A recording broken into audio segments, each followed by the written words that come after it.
Welcome to the Talking Michigan Transportation Podcast. I'm Jeff Cranston. This week, are we finally going to see the long-awaited infrastructure bill the president has been seeking? As we record today, Thursday, October 28th, negotiations continue in Congress.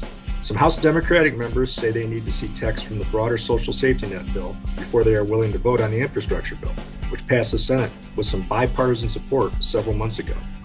First, I'm speaking with Susan Howard, the Program Director for Transportation Finance at the American Association of State Highway and Transportation Officials. And later, I'll speak with Zachary Rable, a policy analyst at MDOT, who will talk about what the infrastructure bill could mean to Michigan specifically. So again, Susan, thank you for taking the time to be here. Absolutely. Thanks for having me. So without getting into, the social safety net bill, the bigger bill that some in the House say has to be agreed to, and they want to see language before they're willing to vote on the infrastructure bill. Could you just remind us of what the process is here and, really just what's going on? And I mean, you're watching it very closely from your vantage point, both your professional position and your contacts on the Hill. So how would you sum up where things are right now?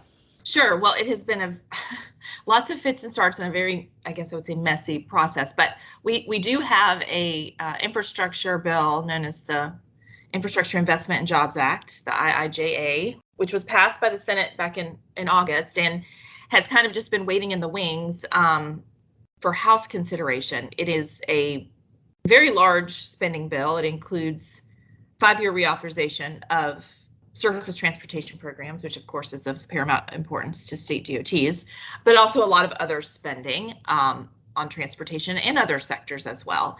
And we have had a situation where there has not been yet sort of the key number of folks willing to vote on the IIJA without some further assurance that this other bill is ready to be teed up, ready for a vote. And so we've had this sort of dance over the last couple of months of kind of creeping up to the line and then realizing the votes weren't there. And as a result, about a month ago, we had a temporary shutdown of the program because we didn't have the IIJA passed or an extension for the FAST Act in place. And so we're kind of in a similar situation right now where the extension that we're operating under expires on October 31st. And so to prevent a lapse in the program, we either need the bill to pass before October 31st or we need another extension. So it's a feeling of deja vu. It sounds as though negotiations on the sort of social spending package are evolving and getting closer, but whether it's enough for folks to go ahead and take a vote on the infrastructure bill, I think remains to be seen. Yeah, it sounds like this morning the president told some members of Congress that he met with that he was within inches of an agreement with Senators Manchin and Sinema. And if that's true, that's a good sign. I guess having watched this over the years and seen so many of these deadlines come and go and understanding why things are even more complicated now, what's your gut tell you about whether we're going to get a deal or not? I still think the bill will pass. I still think that there's enough in the IIJA that people have worked really hard to secure. And really, in these times, a rather unprecedented bipartisan effort in the Senate to get a package pulled together. I think there's probably too many people with kind of skin in the game, so to speak, to abandon it altogether. So I do think it will pass. It's just a matter of when. And today's sort of high pressure campaign, and there's going to be a bunch of press conferences and public events by President Biden to really, I think, give it a push to get done. I don't know what's in the minds of House progressives and whether that will be enough for them. I mean, they've moved the goalposts a little bit in saying, okay, an outline, we definitely need an outline, meaning we need to know what's going to be in the package and how much spending will be. We need legislative text itself, which is nowhere near being ready. Or would they be comfortable with just kind of, like you said, the agreement, the structure, or are they going to, go so far as to say we won't vote on infrastructure unless we have already voted on this sort of social spending package. So all of that is kind of in flux still, and there'll just have to be a lot of very diligent sort of vote counting, I think, by the House leadership to see if the infrastructure bill can pass. And they won't bring it to the floor if it can't pass. They don't want the embarrassment of it failing. So whether what's being kind of sketched out today will be enough, and whether honestly the pressure from House leadership and the president will be enough to kind of satisfy where some of these House Democrats are, give them enough assurance that they're willing to vote on the package that's sitting there ready to go. So without text, really everything the president is saying to them today comes down to two words: trust me. Yeah, I mean, the broad outline is there, the spending range is there, but it's really the outline, from what I understand, is very kind of like categorical, meaning like visionary things, like we want to make great strides on climate, and what falls under that category is still, we can guess because of some of what we've seen come out of the various House committees that were involved in the budget reconciliation process, which is the vehicle through which this is moving. But yeah, you're right. We don't really know. It is kind of a trust me. I've got you. I've heard the message. I know what your priorities are. This package will have them. But he's had to, the reason that Senators Manchin and Sinema have been so important to this is that you have to have the votes in the Senate to pass the package, and those two are the key votes. So they've had to be on board early on. So if they don't have an agreement, on the broader agenda, the big reconciliation package, they could still find a way to extend highway funding beyond the 31st, right? Oh yes, absolutely, and that would be what we would be looking to pivot to very quickly. And I think work behind the scenes is underway on another extension, the duration of which I think is a little bit up in the air. The last time they just did a month, and I thought, thinking that within that month time frame we'll make progress, though enough progress will be made on the social spending bill and the reconciliation process that we'll be able to get there. So yes, worst case scenario is that we have another temporary shutdown, which is not good policy and is not good for state DOTs, and not good for federal highway and the employees there that are paid through the Highway Trust Fund either to get furloughed. So we're hoping to avoid that, but we have until Sunday. That's when the short-term extension expires.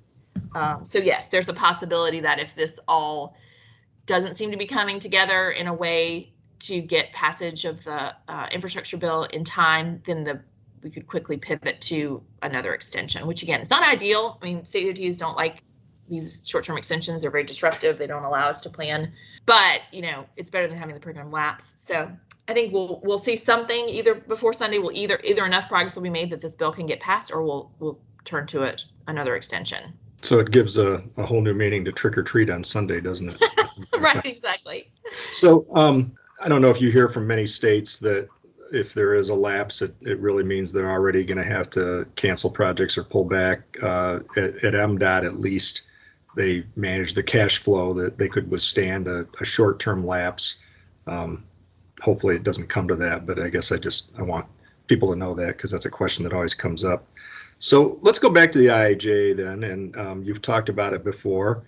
And could you just remind us what it means, across the modes to state DOTs and things beyond roads and bridges?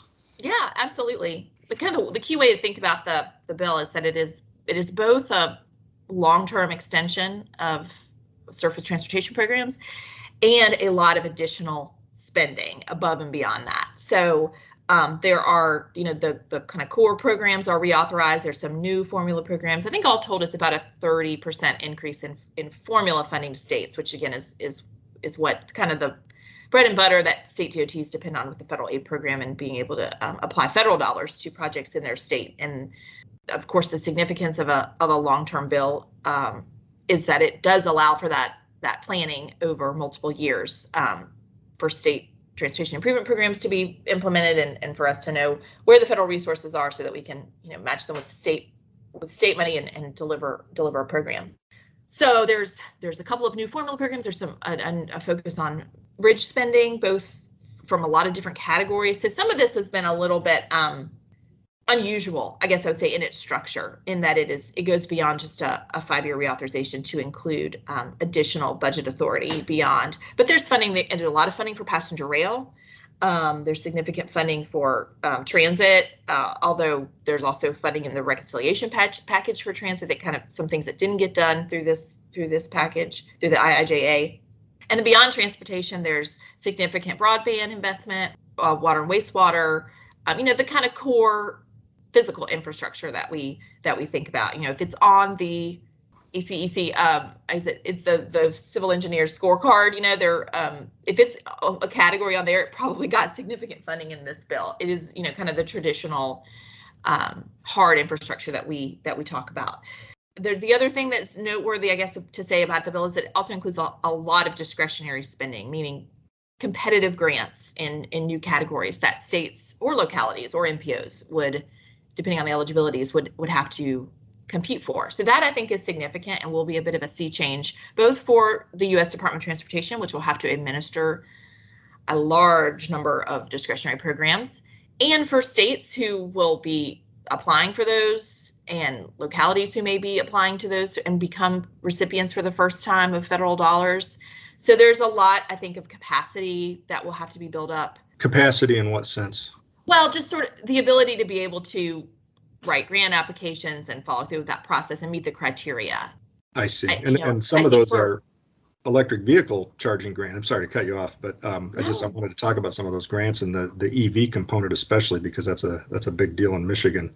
Absolutely. What do you think about that from a policy standpoint? Yeah, there's significant investment in electric vehicle infrastructure, and I think it's exciting. I think it's going to be kind of a new frontier for a lot of state DOTs some state DOTs, of course, have been involved in charging infrastructure, but it really is relying upon the state DOTs to kind of take on a new stepped up role to deploy charging infrastructure, and to, there's a big vision here from the administration to have a national network. So they want every state involved. They don't want this to just kind of be only a piecemeal or only in those states who have had an interest already. So there's going to be, there's going to be formula dollars for EV charging going to every state, and how states choose to use it or how it best fits into their own demographics and the EV users in their state, I think is going to be a long-term endeavor. Yes, we need to know that we have the same reliable charging network when we drive across the country as we might in our own state, right? Yeah. That's the thinking. From a policy standpoint, what do you think about doing this with competitive grants? Do you like that approach? Well, AASHTO is always, our states kind of live and die by the formula apportioned programs. I mean, that is the way to get money out the quickest, I would say, and it's well established. And we always tend to defer to a preference for formula-based distribution. Certainly, there's a place for discretionary grants, and we've had them in the over the years, and things like what used to be known as the Tiger program, then the Build program, now it's RAISE, and the Infra Grant program. So large discretionary pots of funding that states and localities could apply to for funding, and many states have taken great advantage of those. Those programs have always been oversubscribed, but you may not get the entire cost of the project through one grant cycle. You're going to have some kind of state or local match for it. The process for competing for grants is time consuming, and it can be expensive. So it's just a thing that I think states are going to have to kind of balance and figure out how to approach. And again, sort of how much certainty will there be that a certain state what's the return on the effort, so to speak? Like, there's not going to necessarily be a guarantee that you're going to get a grant from this program, but do you feel confident enough that that the outcome will be positive, that the effort is kind of worth it, or putting this in there? So I think that's going to be kind of a shift in the thinking, and sort of as states begin to do their forecasting and programming, working in some kind of way to guesstimate what the return might be on some of these discretionary grant programs.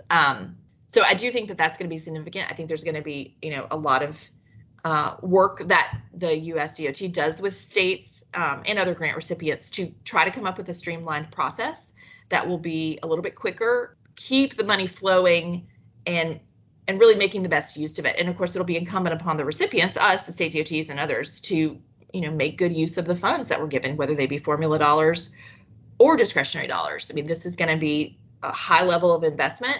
We, as the state partners will be, people will be looking to us to see that we spent the dollars wisely and that we, made investments that really advance transportation in our country. Sure. Well, so, in Michigan's case, in that IIJA, there's about $7.9 billion for highway funding, which is about $2.4 billion that's actually new, breaking down to about $340 million average annual increase from fiscal year 22 through 26. That sounds like a lot of money. That doesn't really fill the gap that we know we have, that the various engineering societies that you're talking about that do the report cards that say what we actually really need to invest and increase our investment. But it's still a lot. What are you hearing from other states? I mean, how are people kind of balancing the message of, hey, this is a really big deal and thank you, but don't, oversell it, I guess, and set expectations too high for what this will be able to do? Yeah, that's a great point, and that has come up quite a bit, because I think there is a perception that this is going to just be like, this influx of dollars, unparalleled, and that, the partners that we work with are going to be looking just like, okay, where are all those big lettings immediately? It's not quite like that. Again, it is funding over 5 years. It is an increase for sure. But you're right, we do have to set realistic expectations, and also that these projects take time. I mean, many of the projects that are going to benefit from this level of investment are ones that have been in the STIP or been in development for a long time, and so those are ones that can advance. Maybe the extra IIJA money helps move something a little bit further down the line than it was originally planned. But you're right, we do have to temper expectations, because there are going to be challenges with this. There are going to be match challenges in some cases. We've all seen what's going on with inflation and materials and workforce issues. So, there could be some challenges ahead for sure. I think we do need to be mindful of those and working together to address some of them, and being honest with our partners, in the construction industry and in the engineering industry about what this really means for individual states. Yeah, I think that's really important too. Well, thanks, Susan. We covered a lot of ground, and as always, I really appreciate your insights since you're on the Hill and watching these things closely. Is there anything else you want to add as we watch, hopefully? Right. Cross your fingers. It has been a absolutely unbelievably busy time, and for folks on the Hill especially, who I think have really been, it's been a Herculean effort to get where we are. And there really is a lot of support for this bill. And so I remain confident that it will get across the finish line. If not today, then down the road. But, the hard work, I think, will pay off. And again, having this level of interest and attention to infrastructure has been really exciting, and I think helped us explain, what state DOTs do, why we're important, how we serve the public. And so all of that, I think, has been, kind of an extra benefit to having this type of really kind of pitched and busy federal season as we've had. So thanks again for the chance to talk with you today. Yeah, so this is a kind of an extended trip to Disneyland for transportation finance geeks like us, I guess. Yeah. Susan, thanks for taking time to be here. Absolutely. Thanks for having me. Please stay tuned. We'll be back with more Talking Michigan Transportation right after this. Did you know that most work zone crashes are caused by inattentive motorists?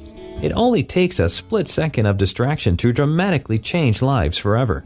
The Michigan Department of Transportation reminds you to slow down, follow all signs, and pay attention when driving through work zones, because all employees deserve a safe place to work. Work zone safety. We're all in this together.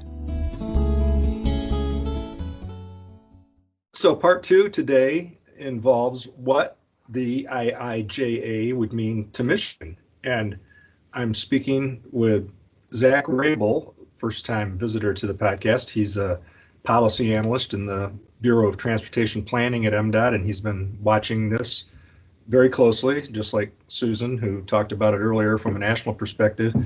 Zach has been analyzing and studying what this would mean to various programs and what kind of effect it could really have on transportation in Michigan. So Zach, thanks for taking time to be here.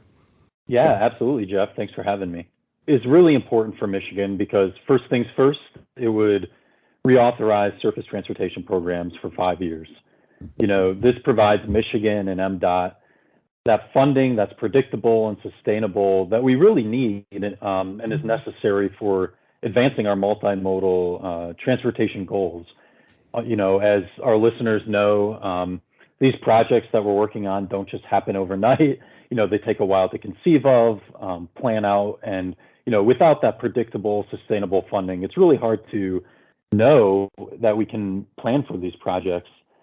Something we've seen with other iterations of surface transportation reauthorizations are a slew of continuing resolutions. And those short-term funding extensions, while they're important to keep the programs open and running, they really make it hard on MDOT and states like Michigan to plan for the future and to make those significant investments in their transportation network. And 5 years actually sounds like a long time compared to what we've seen the past several reauthorizations, right? Yeah, I believe MAP 21 was just a couple years, and the FAST Act was 4 years. We've now sort of encroached into 5 years with the extension last year. But yeah, 5 years would be a good amount of time, and we would certainly appreciate having that span of time with known predictable funding. More than $300 million a year for 5 years on top of new money, top of what we're doing with the governor's Rebuilding Michigan bonding program is not insignificant, but is it enough? Yeah, that's a really great question, Jeff. Because we need so much help with our transportation network in Michigan, roughly 300 million average annually is a good amount of money. It helps certainly. The governor's bonding program helps as well. Truthfully, we would still need a good amount of other additional funds to close the gap and achieve that state of good repair that we're constantly working towards. But certainly, 300 and some million annually, really important. It does a number of other things. It creates a new bridge program that would help Michigan replace, rehabilitate, and preserve some of its critical bridge infrastructure. We estimate that Michigan might receive something like $560 million there. Super important for critical infrastructure. It also creates a new EV charging infrastructure formula program. Michigan's already engaged in this a lot, but this would help our state expand on its EV charging network. And, that's especially important as our state's automakers are hoping to make that transition to 100% electric in the upcoming decades. Again, for this program, as we've looked ahead, we're thinking that Michigan might receive something like $110 million, which is a good amount of money. It also creates new discretionary grant programs. Michigan has had some good success applying for these for some of its big ticket projects. Blue Water Bridge recently got, I believe it was an infra grant for that. It keeps those and expands them, gives new money. So those types of things are there. New highway formula funds for climate change and resiliency will help our state adapt to and mitigate, some of those lingering impacts of climate change. We've seen a number of flooding events in our state recently, and having more money to help combat those adverse effects of climate change would really be important for us. So lots of good things in this bill, even if it's not going to completely close our gap that we need to get our transportation network into a state of good repair. Yeah, I don't think you can probably overemphasize the impact of the climate and the high water and the damage that's done. I mean, we're already fighting to make up for years of underinvestment in roads, and then to endure that in various places across the state with no extra funding. That's been quite a burden. So that's definitely welcome. What do you think about doing the EV charging as kind of a competitive grant program? I mean, what's your policy view on that? So the bill does two things, right? It creates a formula program that will give Michigan a chunk of change. And then it also creates this new competitive EV formula program that Michigan can obviously compete with other states and localities. I think it's important to have that formula piece so that the states are able to really dig in and start building out their charging infrastructure more fruitfully. But at the same time, having a competitive grant program is always good because I think it allows some of the more innovative plans for states or different pieces of technology to sort of come through and bubble up. I know it's challenging sometimes on states to apply for these, but I mentioned this previously, we've had some success. I think Michigan in particular is a leader in the EV technology program moving forward.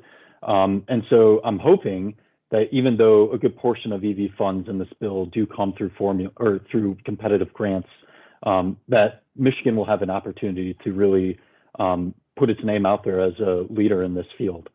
What else do you think we should, focus on for people in terms of, other modes, perhaps? Yeah, I'm glad you brought that up. Of course, there are more modes than just highways, right? And those funds are important for Michigan. This bill does a good job of advancing transit funds. We're seeing, after we reviewed this bill, that we're thinking that Michigan would get maybe $47 million more annually when compared to the FAST Act. It does a number of things to add funding to passenger rail for the Amtrak network. Again, some of these come through competitive grant opportunities. And it also slightly different than a typical surface transportation bill because there's other funding mechanisms in the IIJA. It has some aviation funds. It's hard to know how much of this will come to Michigan, but it gives funds for capital improvement grants for runways and taxiways, adds an additional discretionary grant program, things like that. So whether it's the new transit funding or additional potential funds in passenger rail or aviation, it does a lot of new things. There's also a lot of new money in here for freight, for ports.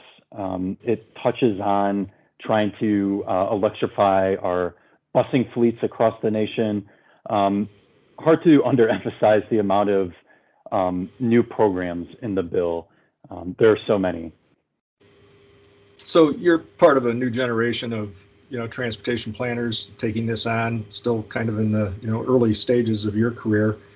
From what you've seen and what you know about your friends, other people in your demographic, what do you think about the discussions that Secretary Pete Buttigieg of USDOT have about the need for more investment in transit and rail and what future generations are going to really want for their own transportation? Yeah, I think that this is a trend that's continued now for a few years now, wanting to diversify your transportation network and give modal choice. This is something that I think younger generations are really keen on, but I think older generations also benefit from greatly. When you are aging in place, having the ability to not always have to drive yourself, but to take transit or other different modes of transportation to get to things that are important to you, whether that's wanting to go to the grocery store or get to healthcare or just go for a safe walk around the block. Those are all really important things. I think our generation is really emphasizing this. I think Secretary Buttigieg and a lot of members of the Progressive Democratic Party are emphasizing this, and it's showing in the IIJA and pieces of what the Democrats in Congress are hoping to pass with a additional budget reconciliation bill.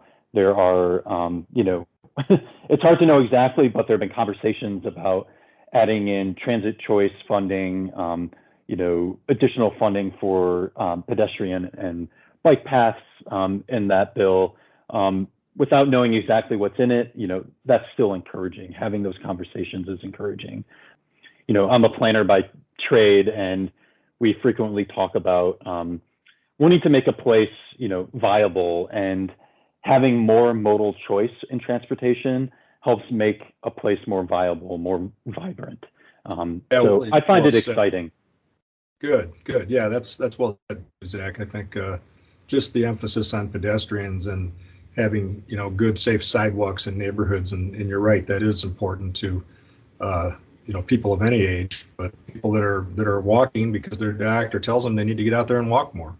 That's yes, yep. It's a really good point, and the freedom that public transportation can provide, just like we talk about with automated vehicles, and what that could mean in terms of people being able to get someplace more safely, and if they get to that point where they have to give up their keys, they'll have a means to get around because they won't actually be the ones driving. So I think all of that's going to be good.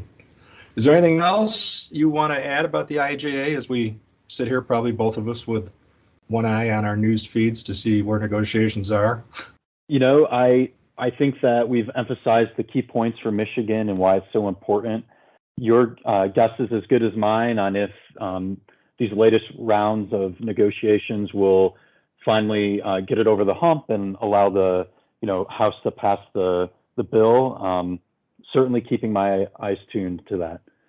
Thanks, Zach, for taking time to offer your insight as we watch this unfold. And, I'm going to be optimistic too and think that we're going to get to a place where both chambers agree and the president signs this. And I'll have to have you back on to talk about where the money's going once it actually starts flowing. Yeah, that sounds great, Jeff. Thank you so much for having me on. I appreciate the opportunity and look forward to future chats. Thank you again for listening to this week's edition of the Talking Michigan Transportation Podcast. I would like to thank Randy Dubler and Corey Peaty for engineering this week's podcast. To subscribe to show notes and more, go to Apple Podcasts and search for Talking Michigan Transportation.